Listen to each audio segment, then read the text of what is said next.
Good evening, everybody. You off from Reading? Yeah. Good evening, all, and Merry Christmas to you all. First of all, evacuation procedure. Fire drill is not expected, so if the alarm sounds, please evacuate the building quickly and calmly. Please use the stairs and do not use the lifts. Once out of the building, please gather outside the Yorkshire Bank on the opposite side of the road. Exit by the door from which you entered the room, or by the fire exits which are clearly indicated by the standard green fire exit sign. If you need any assistance in evacuating the building, please make yourself known to a member of the staff, and please also make sure all your mobile phones are turned off or set to silent. I would also advise you that all or part of the meeting will be recorded for future broadcast. Before I move on to apologies, I'd just like to thank staff that's around this table following the fire that we had on Monday, and also our thanks to the emergency services who came and did what they needed to do. But I would like to thank all staff within the council as well for evacuating the building and complying with our health and safety programme. Right, agenda item 2, apologies. I have apologies from Councillor Jackson. No other apologies. Any declarations of interest? No. Right, minutes. Agenda item 4. I wish to confirm the minutes of the meeting held on the 13th of November 2019. Is there any secondary to that? Yeah. Thank you very much.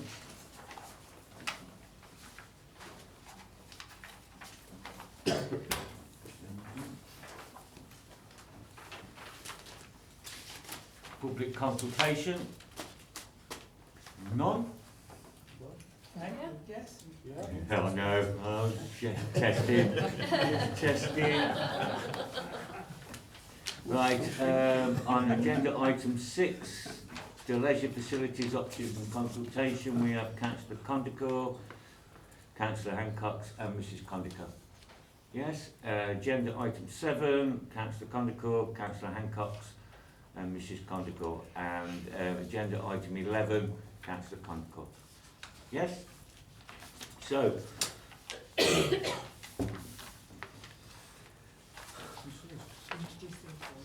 yes, okay, agenda item 6. Ian. In mind all the questions first. Yeah. Okay, thank you very much, Chair. It gives me the privilege of introducing this report. It's been a long time coming. In January 2017, the Cabinet adopted the Sports and Recreation, Community Facilities and Playing Pitch Strategy, a mouthful in its own. The strategies provide a medium and long-term action plan for Nuneaton and Bedworth Borough Council to deliver against using the data and information obtained from the strategies. The action plan also highlighted the shortfall in leisure provision at the present and taking into consideration future housing development growth. This information from the strategies has been used in evidence of the local plan and also to seek future 106 and SIL housing developers' contributions.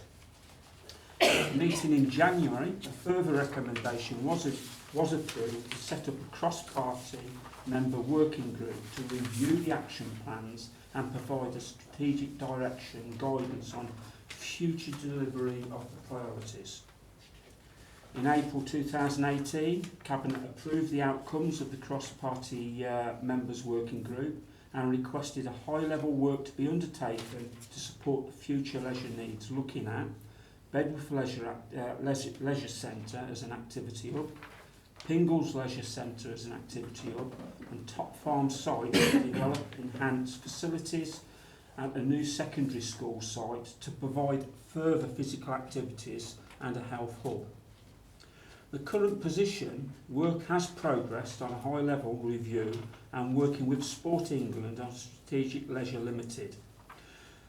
Draft version 1, the SOPG, which is Strategic Outcomes Planning Guidance, report was presented to the OSP on the 14th of November 2019. Detailed leisure options for these 3 sites. Over the past 4 weeks, the SOPG has had further work undertaken on it, and a new version of the SOPG, Draft 2, has been provided via the website link to members, and an addendum to this report is in Appendix A, summarising the main changes to the document. These being further details to the miners' welfare and Riversley Park, providing suggested position of equipment, sites, footpaths, etc. There is also a further option of new build rather than new build to the Pingles facility as an alternative to the extension or refurbishment.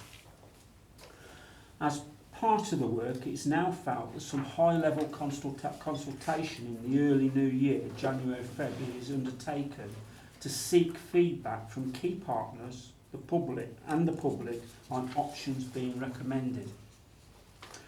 Whilst this would be pushed through on a line website for information, face-to-face events will also be scheduled, linking in our leisure options, parks, concepts and transforming Nuneaton and Bedworth plans as well. Whilst the RIBA planning and designs have been followed as part of the work to date, these now need to be formalised and signed off by our partners at Sport England. In following the guidance, in order to move the project to the next stage, RIBA will also support best value and due diligence of costings and designs so that NBC can fully understand the financial implications at this stage of the RIBA process. So the recommendations in 2 are the work undertaken to date on the leisure facilities options review and production of the concept plans for the Miners' Welfare Park and the Riversley Park be endorsed. A high-level public consultation exercise on the current leisure facility option proposals be carried out during January and February 2020. Given its age and relatively short remaining effective life, the renewal of Bedworth Leisure Centre be set as a key priority in the delivery of the leisure facility strategy. In order to allow more accurate cost estimates to be produced, RIBA design 2 and 3 stages are undertaken and signed off for the replacement of Bedworth Leisure Centre, an enhanced or replacement Pingles Leisure Centre and sports facilities at Tops Farm site at an approximate total cost of £1.16 million, and an appropriate procurement exercise be undertaken to commission this work. The approximate cost of funding for the design work in recommendations 4 be included in the next capital programme review due to be approved by Council in February 2020 and funded from the General Reserve. That Sports England, as a key partner, be involved in the RIBA design stages 2 and 3. Cabinet approves that statements of common ground is drafted between MBBC and Warwickshire County Council in moving forward with the top farm proposals of the new school and leisure development, including health partners upon the formal commitment to the site. A report setting out the options for financing the delivery of the current leisure facility options proposals and the current concept plans for the Miners' Welfare Park and Riversley Park be presented to Cabinet in mid-2020. The concept planning work around the Miners' Welfare Park and Riversley Park Destination Park sites be endorsed and a high-level public consultation exercise on the concept plans carried out during January and February of 2020. that the estimated cost of 12k be undertake the consultation for both the leisure options and the park concept planning be funded from earmarked reserves. Mr Chair, I know it's a mouthful I've just gone through, but it needed going through because there is a lot of money in there, £1.16 million. This is serious money and shows that the council are serious about these options and making these options come alive. We have to, for the sake, certainly Bedworth Pool, which is coming to an end of its lifespan, although still in good nick, we do need to be looking at replacing that leisure centre. So I put forward those recommendations and recommend those recommendations that I've just read out, which are highlighted in 2, from 2.1 right the way through to 2.10. Thank you, Chair. Thank you very much, Councillor. Is there a seconder for that before we go to the speakers? Yeah. Thank you very much. Right, Councillor Condicker. Thank you. I'm very, very alarmed by the lack of reality on this lot of proposals. Wonderful as they are, last year we built 640 odd houses, of which 12 were built in Bedworth. This whole plan is based upon building 14 or 15,000 houses, and that simply is not going to happen in the timescales predicted. I'm really pleased we plan to do Bedworth Leisure Centre first. It's a centre I have used quite a bit in my younger years, and there's a lot of good stuff in here. But before we spend £1 million on this plan, we do need to take a reality check on how many houses are going to be built in the next decade, a real number, how much funding that will generate, and how we get the money to rebuild Bedworth Leisure Centre. Because we are in a crazy world if we think the Borough Plan housing target is going to be built. We're building 600 houses a year, we're not building 1,600. I'm also very alarmed at this Top Farm Health Centre proposal, because we have £600,000 going into the bank account for a health centre on the Wellington Road, explicitly for that health centre.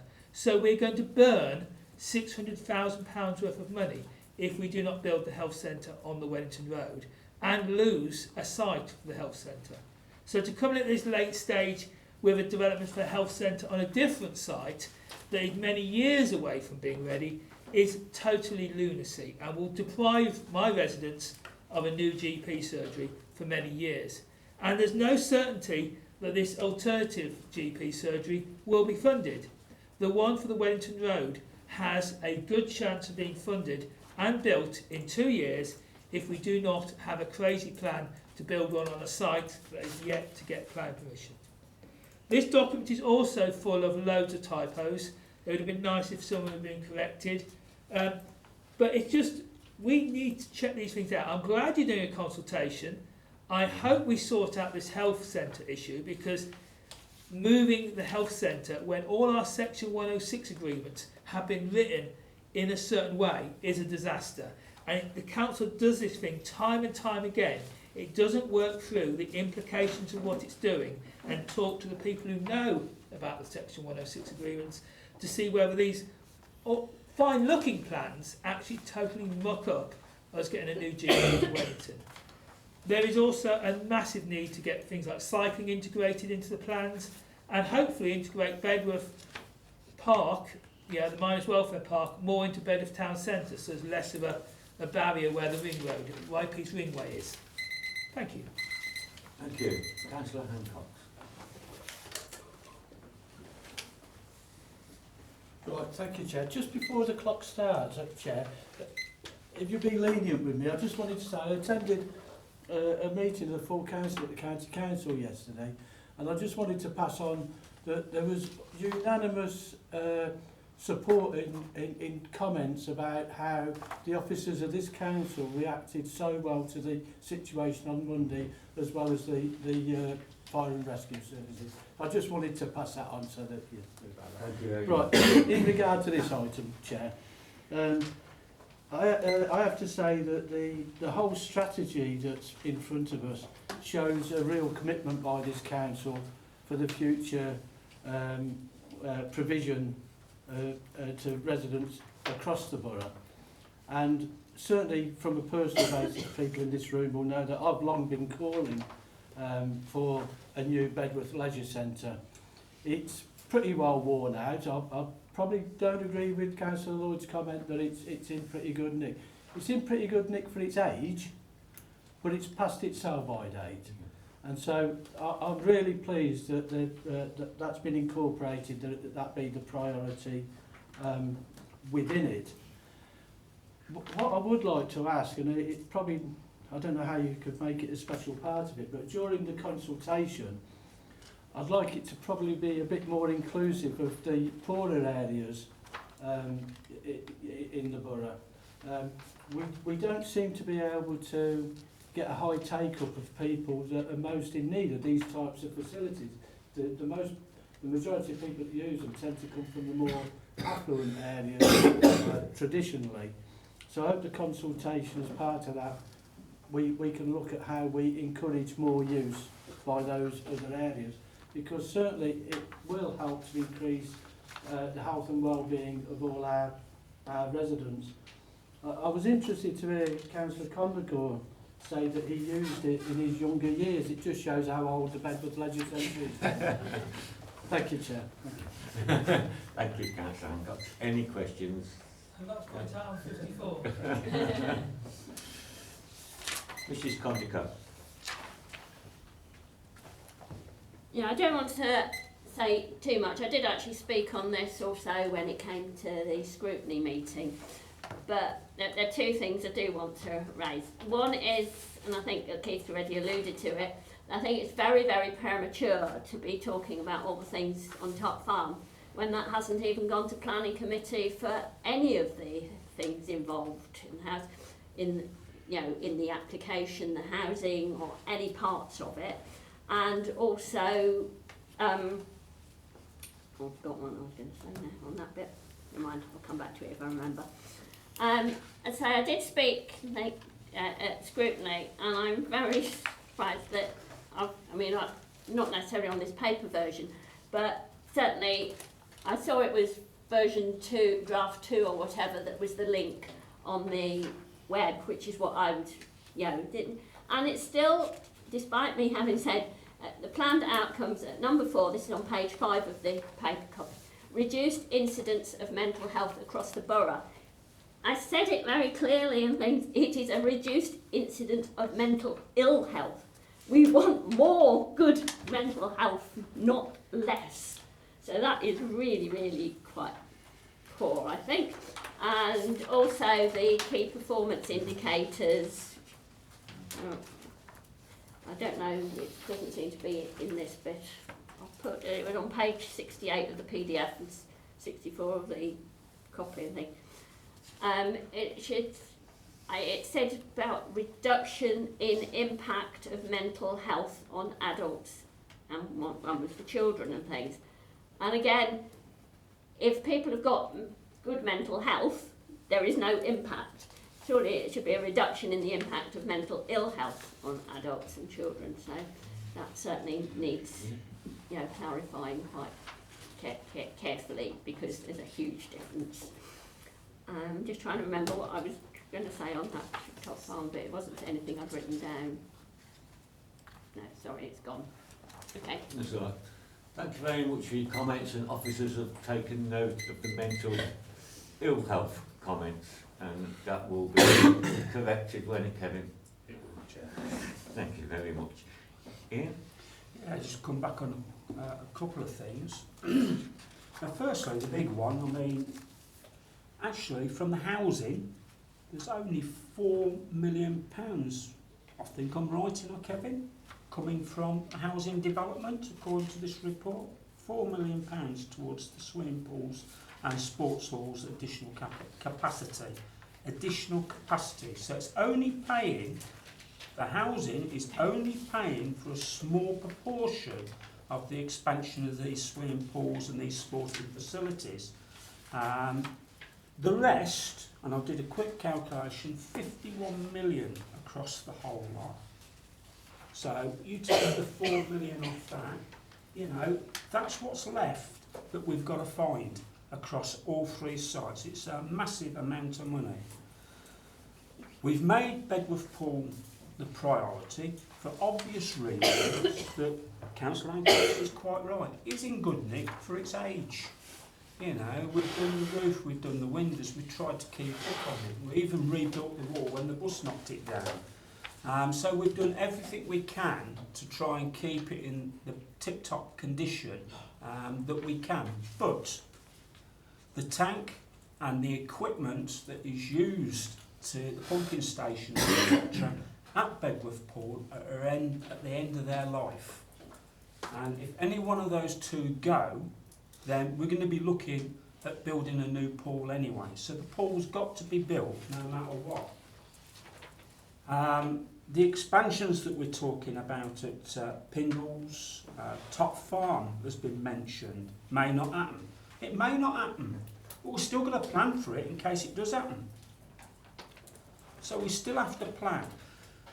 This started off, I've got to say, before 2016, when we had a number of working party groups that I chaired, all which had Conservatives on it as well. So it was an all-party working group, and we met on a number of occasions to go through different aspects of the need for the borough on sporting facilities, sporting grounds, etc., etc. And from that, then we moved on to actually getting a report done to come to scrutiny, to come to full council, etc. And we moved through the process that we have. So it's been a long process. It's not something that's been done on a whim, and it's not something that's just been done, you know, over a few weeks or a few months. It's took a long time. As I say, the majority of the money is not coming from housing because it's building existing space that is required on those facilities. It's only the extra space that's needed to accommodate people moving into the borough. That's the bit that the housing development is paying for. So we're going to have to come up with a financial package, and that will be coming, as I said, in 2020, where we can show and evidence where that money's coming from. And we will be doing that at a future meeting. The 1.16 million is needed to actually push these projects forward. And as I said, if Tops Farm doesn't happen, it doesn't happen. But we have to plan for it. We still have to plan for it. But the others are all in our control. They're in this Borough Council's control. They can happen and they will happen. There's no doubt in my mind. We've come too far for it not to happen now. So these projects will go ahead and they will be done in stages, obviously, as I said. We've got to do Bedworth first, unfortunately, because of the age of the pool. So the other thing that Mrs. Kondakar quite rightly picked up on a couple of mistakes. You know, they'll be corrected, but the evidence that's in that document that she was reading from is the same evidence that's gone to our partners, including Sport England. And before people start saying, you know, that how do we know it's going to cost 20 million for Bedworth Pool, etc., and I forget what it was now, 15 million for the Pingles. Well, we do that through Sport England. Sport England are the experts at this. They build or see centres built all over the country. So we're tapping into their expertise.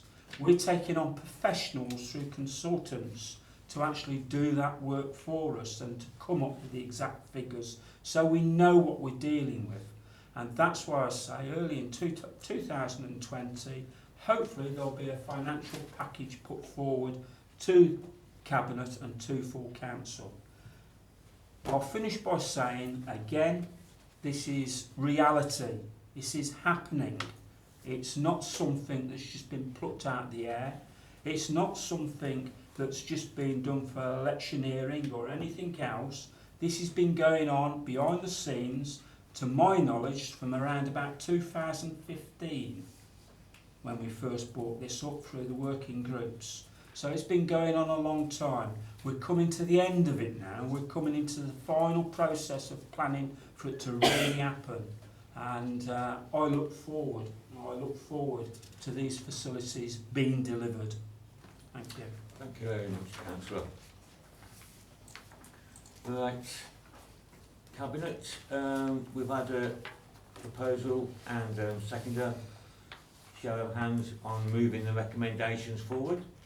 Yep. Yeah. Thank you very much.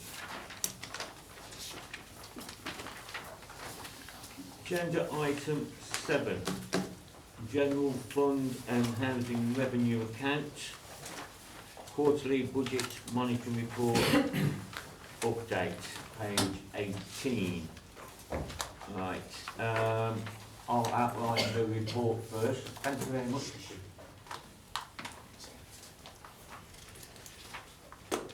No rush.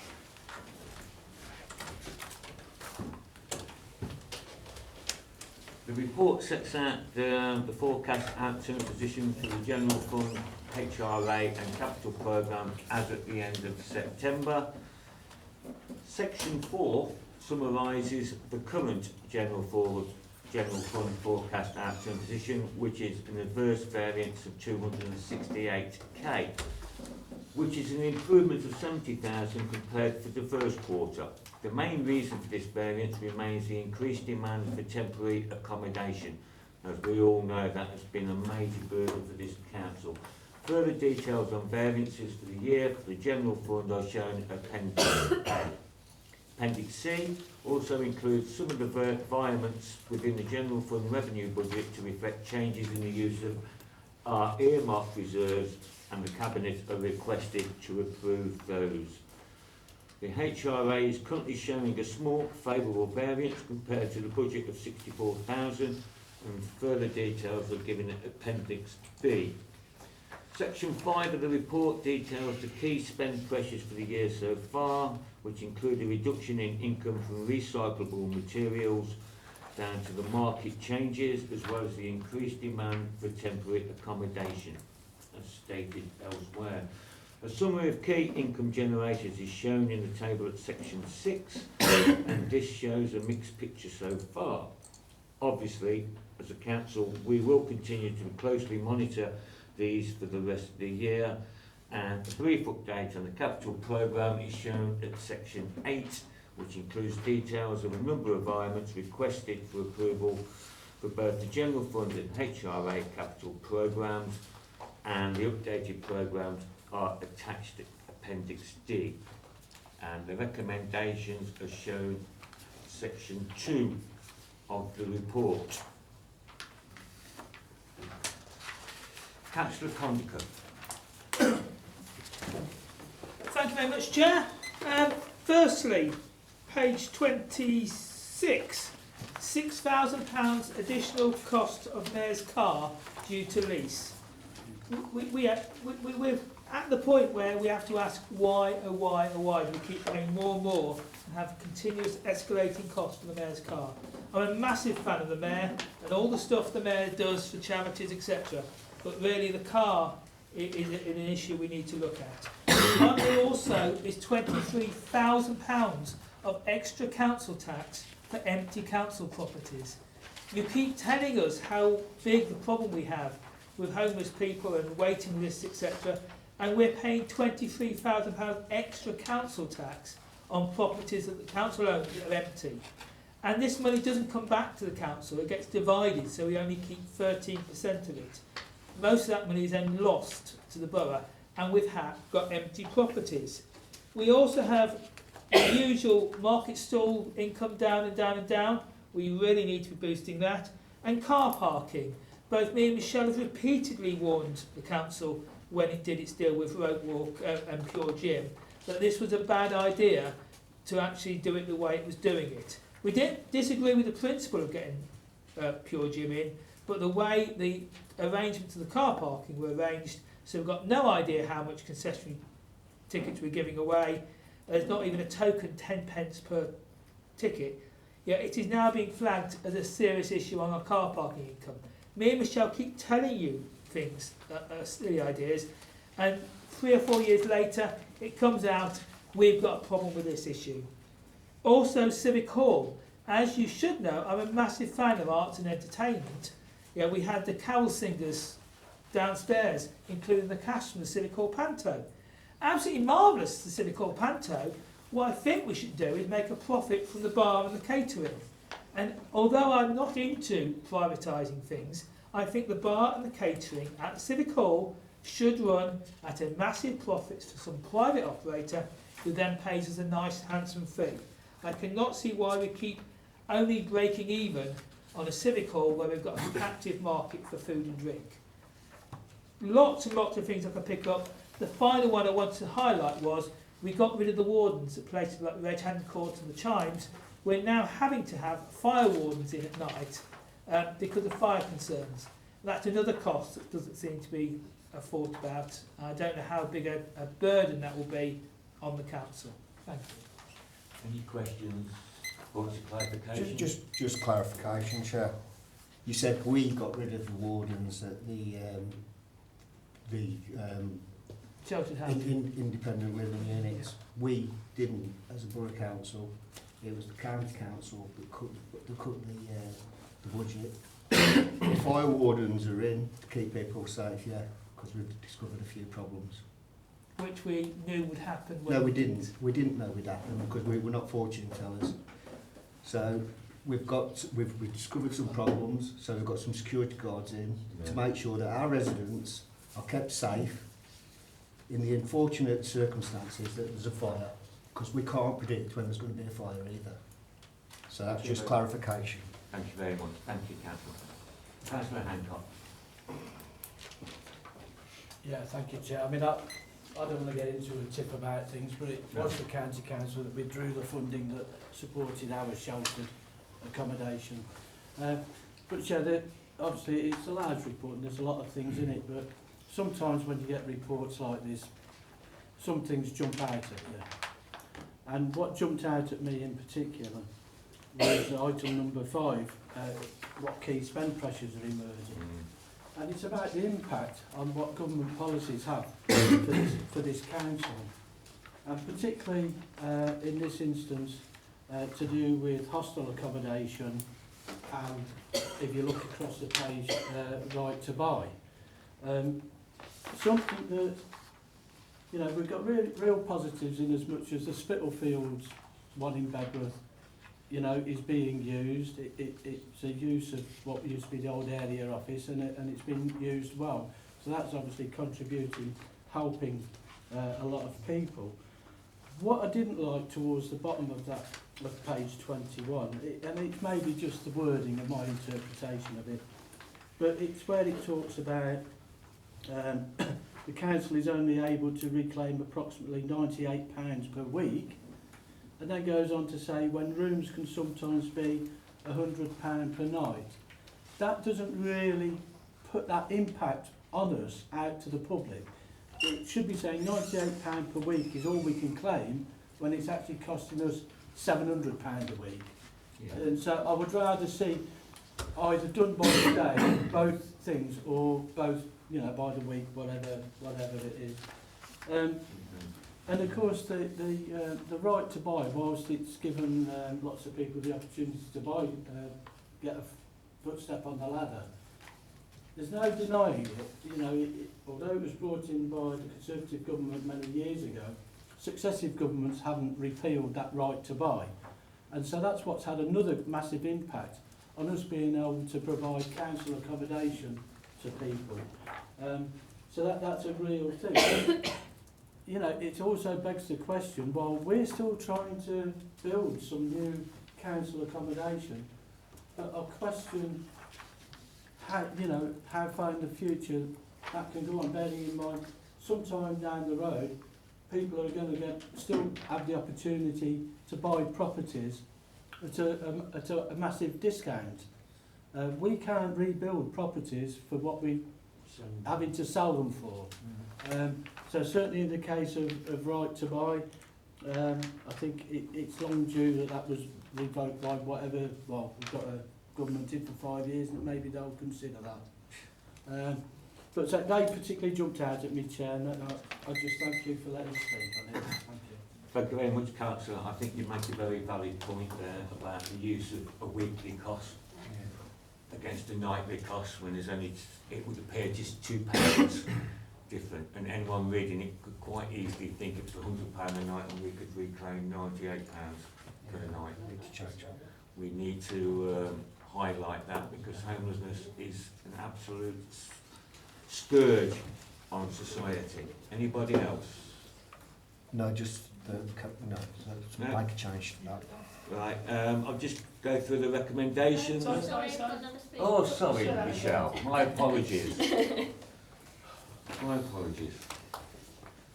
Well, a couple of bits Keith actually touched on, but the one thing that's sprung out of me was that the two major things which all seem to be below, you know, the levels expected on the income are the market store rental and the car parking. And that has been the case for the last probably at least 2 years, if not more. So my mind is going, well, why are you expecting such high levels and then finding it's not happening? Because surely you can predict based on the last couple of years. And it's very, very disappointing to see that, you know, particularly it's Rope Walk that's identified as being particularly responsible. And Rope Walk car park should be the premier car park and the one that is most used. So to find that a lot of the, I don't like to say loss, but the reduction in income is related to that.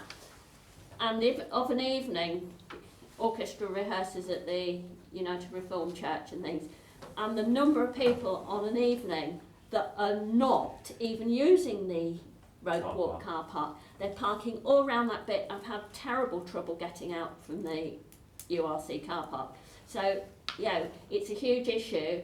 If people were actually using it properly, and again, I don't know how you get the traffic wardens to actually, you know, target the ones who aren't even using the car park. But I know that's not in the budget, but that's another thing that needs to be dealt with. In Appendix A, it said increased 41,000, increased wheel bin purchases due to housing developments. I thought that it was in a previous thing that we agreed that developers would be charged for that. So I don't know quite how that tallies, or whether it's just there's a time difference between when you said that developers would start being charged. This 6,000 additional cost of mayor car due to lease, alright, Keith mentioned it, it's just completely wrong in this day and age. No one, for the most part, ever sees the mayor arrive. They just walk into the building and they're there. We went to the Abbey Theatre last week. Mayor was there, lovely, fine, things. No one had seen how she'd arrived or how she was going home, and the driver was just didn't come into the show, so he's being paid to sit around for 2 hours or whatever it was, and so that really, really needs to be looked at. Again, it's not about not having a mayor or not liking the mayor or anything like that. It is purely what's actually sensible and reasonable in this day and age. Other things in Appendix B, there seem to be vacancy savings, but then there were agency spends, so that seems to contradict each other. Things. If we need the staff, we need the staff, and it's better to have them as permanent people, not agency spends. I've run out of time. There wasn't too much more. Thank you very much.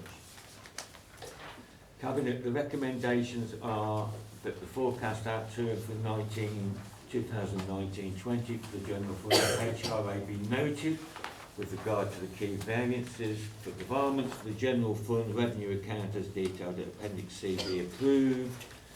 2.3, that the varments to update the General Fund and HRA capital programmes as detailed at Appendix D be approved also.